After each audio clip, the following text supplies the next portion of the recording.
So a 15 little to bit of 25. Commanders, a little bit of NFL too, right?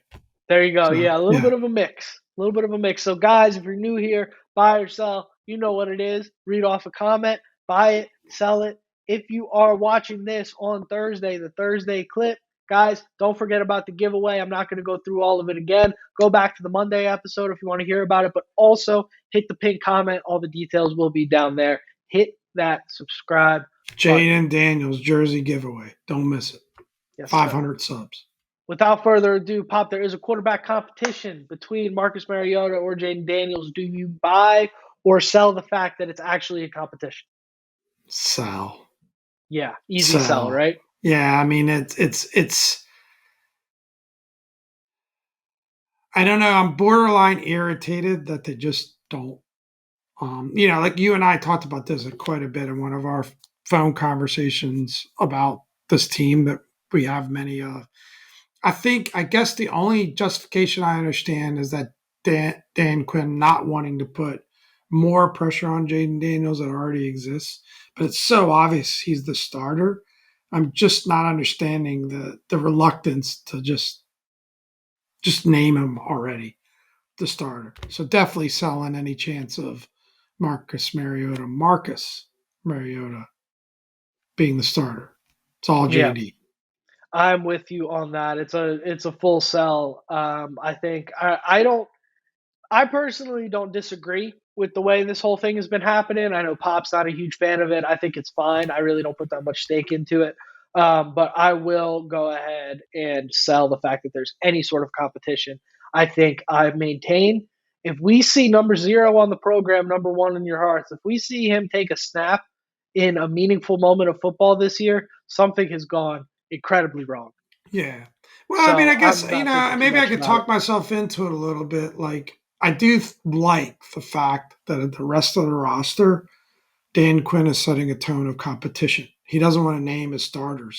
He talked about in terms of the offensive line, defensive line, all of that. He said there's no reason not to play this thing out and really see who comes through, especially as they start. They're going to have, I think it's up to 3, practices now with other Yeah. teams, and all those the preseason games and some practices with pads as well. So that I respect. And if you want to set that tone by doing the same thing with the quarterback position, I guess I'm okay with that too. Agreed. But we all know who's going Agreed. to be a starter. That's my point. I think is it's less about like we know Jaden Daniels is going to start, but it's more about Dan Quinn showing the guys, look, nobody's above this. Everybody's going to compete It's on this fair. roster. It's more about that, and I think as fans we can look at it and go, who cares? But I think JP said it best. It's June. There's plenty of work ahead. Everybody's going to get the work that they need to get. Work is not a scarcity at this moment in time. It's June. I think if we're having this competition about Mariota still running with the ones in September, I think then you say, all right, what are we doing here? But Yeah. it's June. Nobody cares, right? So let's get it moving. Number 2, ESPN's Mike Clay ranks the Commanders' number 1 linebacking group in the NFL.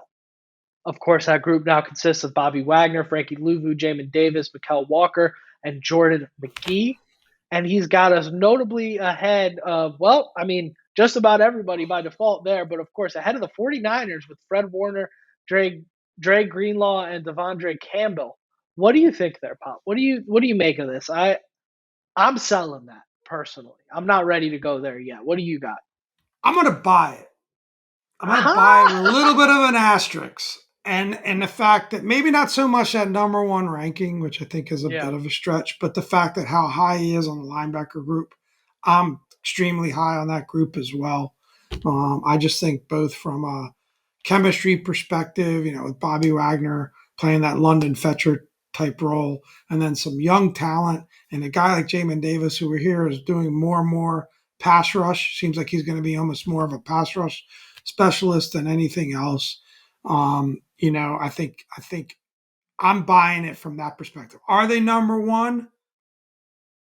Maybe not, but are they in the conversation?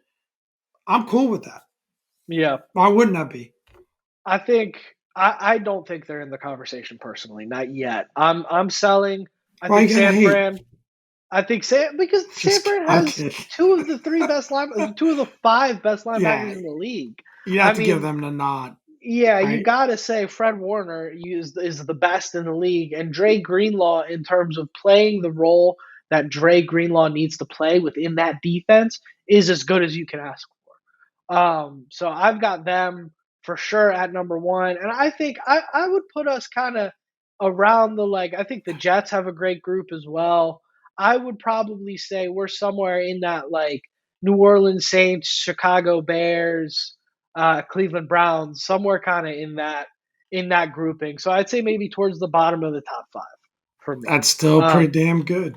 which is a huge Compare, I upgrade. mean, compared to where we were last year, where it's like you didn't even really feel like you had one legitimate starter on the roster. I mean, it's an incredible change of philosophy.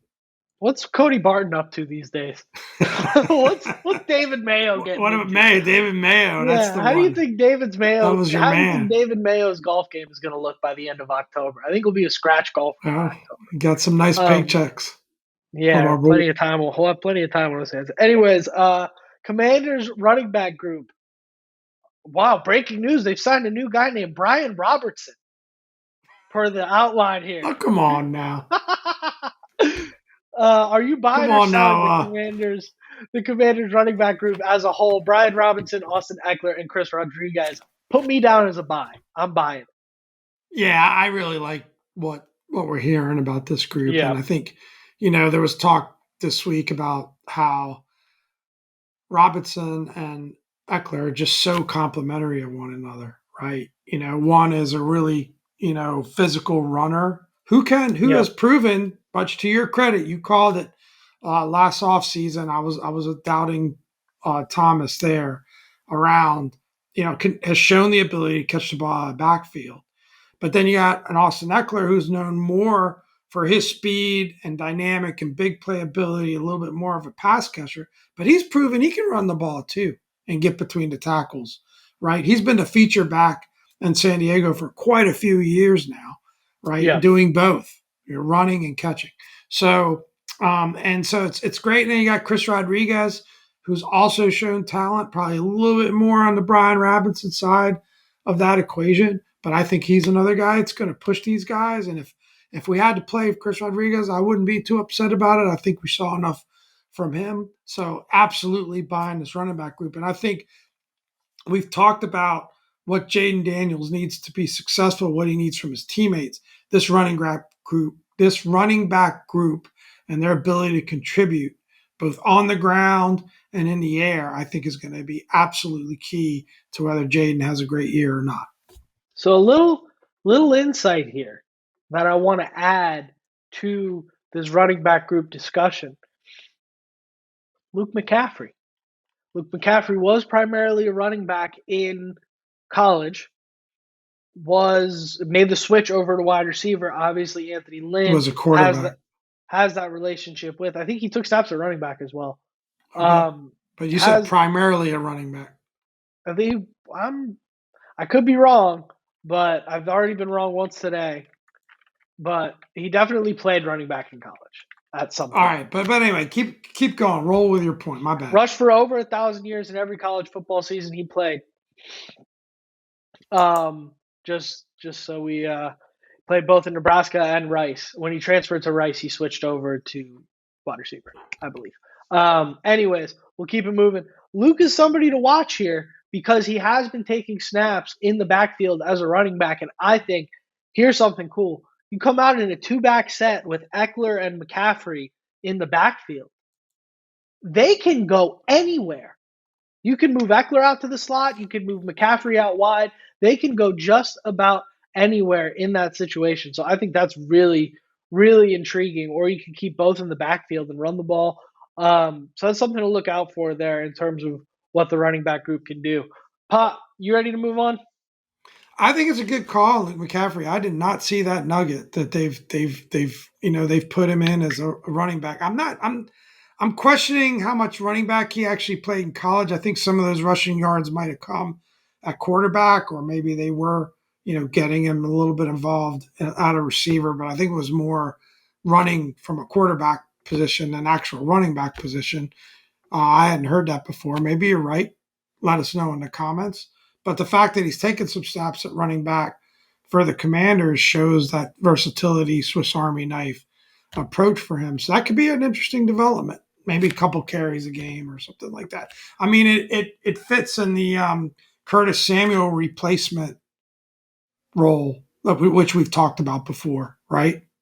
Similar to Yeah. Curtis Samuel. You're just in Sorry, deep. You're deep Luke McCaffrey I gotta research now. I gotta make a correction here. You guys know how Google changed that AI algorithm and just spits out junk now? That's what happened to me right there, unfortunately. I did click on the article. He rushed for over 100 yards in every season playing as quarterback, finished with almost 1,000 career NCAA rushing yards. So it's something to keep an eye on there. I think you But could there use was a him for a little report, bit to of your credit, there was a position report flex. about him taking snaps in practice with the Commanders at Yeah, a that running much back. is true. And I hadn't heard that. So good scoop there, even though some of the stats building up to it. But, you got done wrong by Google. That's happened before to some Yeah, people. that much is true. So let's Well, keep only this more reason thing to moving buy that along running here. back position, right? Yeah. All right, Yeah. I'll put my hand up here. Not my best performance today. I'm a little all over the place on the facts. All right, I take accountability. It's a mid-June podcast. We're just gonna have to move forward and do better next time. That's all I can give you. So, Trevor Lawrence. Speaking of not so great performances, Trevor Lawrence just signed a new contract with the Jaguars. 5 years, 275 million, 200 guaranteed. I guess 142 fully. I don't understand the difference between fully and guaranteed, but I don't whatever. understand that either. I threw it in Maybe there because that's not including the signing bonus or something like that. Maybe the delta there is the signing bonus. it might be also there might be like some of that guaranteed money on occasion is if you're on the roster after 3 years or something. It's like a roster bonus. Who knows? I I didn't don't know. quite understand that either. But This will tie Joe Burrow for the highest paid NFL quarterback, highest mark in NFL history. The only members of the $50 million per year club are Jared Goff, Justin Herbert, Lamar Jackson, and Jalen Hurts. Pretty wild stuff here. Do you buy or sell Trevor Lawrence being paid next to Joe Burrow? I'm on the fence on this one. I mean, I think he's you know if you're selling it, you're basically saying the Jaguars should kind of give up on him and move on because this is what the market is going to bear for a Trevor Lawrence quarterback. Has he earned that contract as of right now? No. Yeah. You're definitely betting on him continuing to develop, continuing to get to where he can be in that top five conversation of quarterbacks. So when you rattle off those other quarterbacks, is he at this time as good as any of those guys? No, he's not. And in that respect, you call it a sell. But I'm going to buy because I think it's the right move for Jacksonville. They have to lock this guy up. They got to continue to work towards developing. He is an incredibly talented player, right? He really is. So Yeah. that's my take on that. Agreed. Yeah. I think You buying or selling? I'm selling. I'm I selling. I thought think this so. is just one of those that you look back on and it doesn't work out. I mean, I put a lot of stake into Lawrence before. I thought I was kind of talking last year. I thought he might be like the QB1 in fantasy. I thought he could take that next step when you added Ridley and buffed up that offense a little bit. ETN able to play, and unfortunately, like he's kind of plateaued in this weird like he's like a slightly more athletic Kirk. Well, not slightly. He's quite a bit more athletic, but he's like a more athletic Kirk Cousins in that That's an interesting comp you got I there. think he's like just good enough to always kind of keep you in contention, but he's never going to really take you over the top. But he's not smart with the football like Okay. Kirk is. That's the issue. But I think he lives in that like 8 to 12 when you talk top So 10 far, quarterbacks. I think he lives in that range, right? And it's going to take him really taking a big step in terms of processing and not turning the football over, and in particular being better under pressure. It's going to take a big step there in order to move him up my rankings, which I don't know if I see happening, and I certainly don't know if when I have those kind of questions, I want to pay the guy 275 million. But here's the problem: when you talk about elite prospects coming out of college, and unfortunately, this still weighs into the contract process. This guy went number one overall. This is a guy that you knew since his sophomore year in high school he was going to be the number one overall draft pick. He has all the intangibles. And what you say basically is Trevor Lawrence, Joe Burrow, Andrew Luck. Those are kind of the names. So I guess you kind of got to pay him next to what Joe Burrow got paid, right? I don't know. I'm selling. I'm not feeling great about that as a Jaguars fan personally, but Yeah, I don't know. that, I think well said. Aaron Rodgers with the Jets was a no-show, unexcused at minicamp. Are you buying or selling that, What do Pop? you think he was up to? I don't think. I think we might get demonetized if I talk about what he might have been up to. I don't know if I could talk about that. This family-friendly show here, but I don't think he was in a full chemically natural state mentally. It's Leave possible. it at Anything's that. Yeah, possible with that guy. a little bit of I darkness, think perhaps. it's, you know, I'm gonna I'm gonna caveat this or asterisk it a bit because we don't know what he was doing. I tried digging a little bit, and there are some different theories. Some people said he's just overseas on vacation. I don't know. I don't know exactly what he's doing. I think it's inexcusable. I mean, you're a professional football player getting paid that kind of money.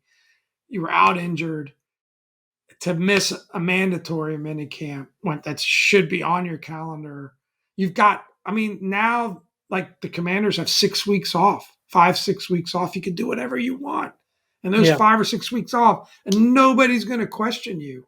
It just it's just ridiculous. So I guess I'm selling. I guess that's how that would work. yeah, But it's just ridiculous that he would miss these practices. Unless it's something like a death in the family or your wife giving birth or something, big like that. It's your job.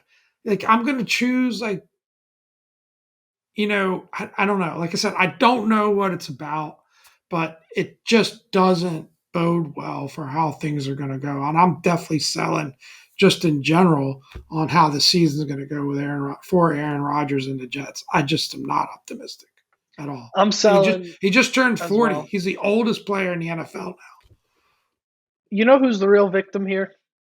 now. Besides our Jets insider, Our Jets insider. besides our Jets insider, you know who's the real victim here? Robert Saleh.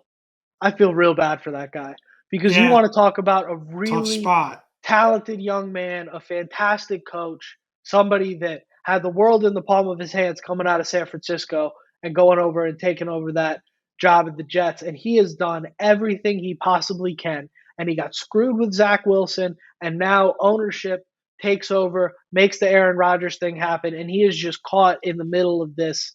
Aaron Rodgers has his Paulinas in the palm of his hand, basically, because Aaron Rodgers has ownership on his side. It's completely like he's getting caught in that terrible situation that we've seen happen in DC where quarterback and ownership team up and nobody else cares. And I just feel bad for Salah because this is going to end in him losing his job. And I hope he can land on his feet elsewhere. That's a great take. That makes up for your fact check moments earlier. That is actually a fantastic take. He could end up, being it's going to be his second opportunity at head coach where he has success, right? Yeah, So I think people understand the difficult situation he was put in here. And, he might have to go back and be a DC. I mean, we're projecting maybe the Jets have a great season, but it's not a good sign at the moment. It really isn't. yeah, yeah. I'm not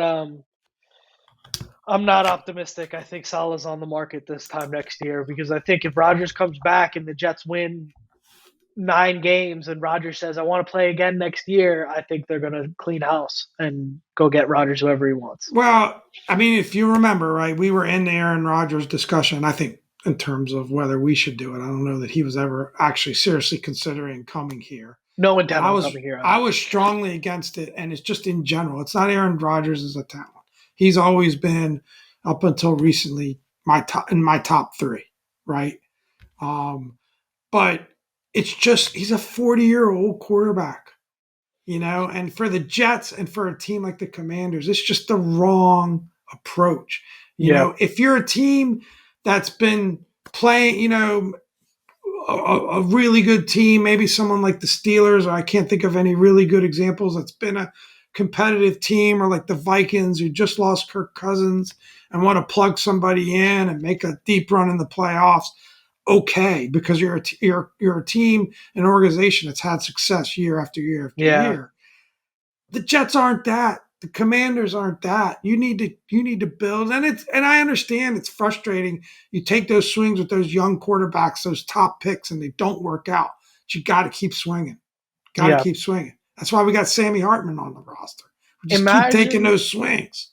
imagine where the Jets would be with what would probably be a top 5 draft pick without Rodgers. Well, I guess they didn't have Rodgers last year. So with that draft pick, without all that money, and then they could go and pursue Kirk Cousins. Imagine Yep, how different things might look for the Jets. And frankly, Kirk Cousins could be the butt of the joke among a couple of DC guys from time to time. But if we're talking locker room and just guys you'd rather have around, it's not close, man.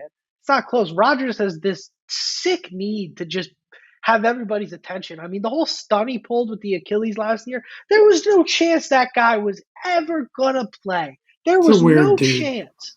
And He's a he's weird out dude. there playing catch, joking around just to get, he just needs to be, he's got his Tuesday appointment with Pat McAfee that Pat doesn't even pay him for. Like, he just needs to be in the center of attention at all times. So It I got no hardly never respect it for hardly Rodgers ever at this point. works out in football. We've seen it here, where it's all about one guy. Yeah. It hardly ever works out. It never has. It never No, has because it was never all about Brady until his last time down in Tampa, and that team was so good, and he was he rightfully still was so. a great teammate. Yeah, it's never been all about Brady, Manning. It's not all about Mahomes down in Kansas City. Like, anyways, let's wrap this thing up, Pop. Let's I could do it, go on and son. on. Without further ado, I've been Dom. This is Pop. Thanks for a great weekend.